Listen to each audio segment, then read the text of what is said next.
The learning curve on Wings was about being totally your own boss and what it's like when you don't have, when you think you're running the show like we were in Cheers, but we're still having to answer to someone else and could turn to someone else if you really got in trouble.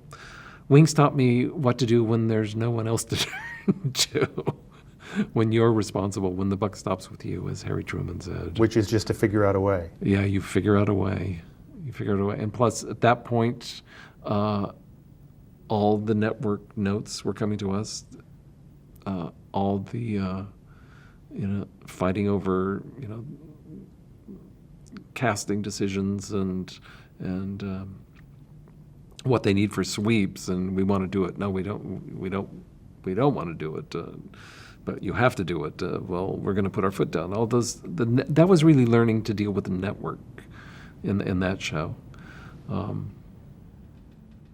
The other thing that happened during Wings was one day, Andy Ackerman, our director, I was at home on a Monday morning, and Maggie Randall, our line producer, called and said, Andy fell off a horse. He can't come in today. There's 4 cameras and a whole crew sitting on stage waiting for a director. We don't have anybody. You've made all this noise over the years. How you want to do it? Do you want to come down here and do that?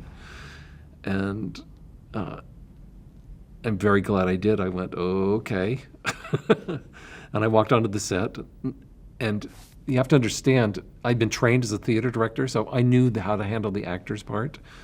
Obviously trained as a writer, so I knew how to talk about scripts and plot points with the actors in an intelligent manner. Been an actor myself, so I know how to approach the material and really sort of communicate with them. But I had always been so busy, I never had time to go down and really learn cameras. So I just threw myself on the mercy of the technical director and said, help me through this. And so I directed my first episode of Wings, and then I did another one the next week, and then I went, I sort of like this, and I tend to have a talent for it, and so I kept going. Did you have a certain approach to your actors that other directors didn't? Well, a lot of TV directors don't know how to talk to actors because they come out of a technical side. They've either come up as editors or they've come up as assistant directors, technical directors, or directors of photography, or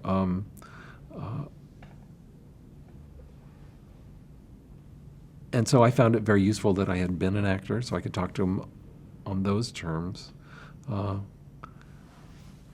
And also very useful that I was also a writer, so I could talk to them about the text, probably in a way that other directors couldn't.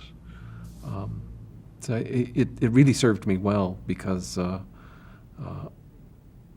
think a lot of directors are at a disadvantage by not understanding acting and not necessarily understanding writing, and so they just allow the writer-producers to just fulfill that part of the directing obligation, and then they just take over the technical part. So that's why I think a lot of TV directors are only handle cameras and sort of defer to the writer-producers when it comes to dealing with the actors. But I didn't have to defer to anybody. So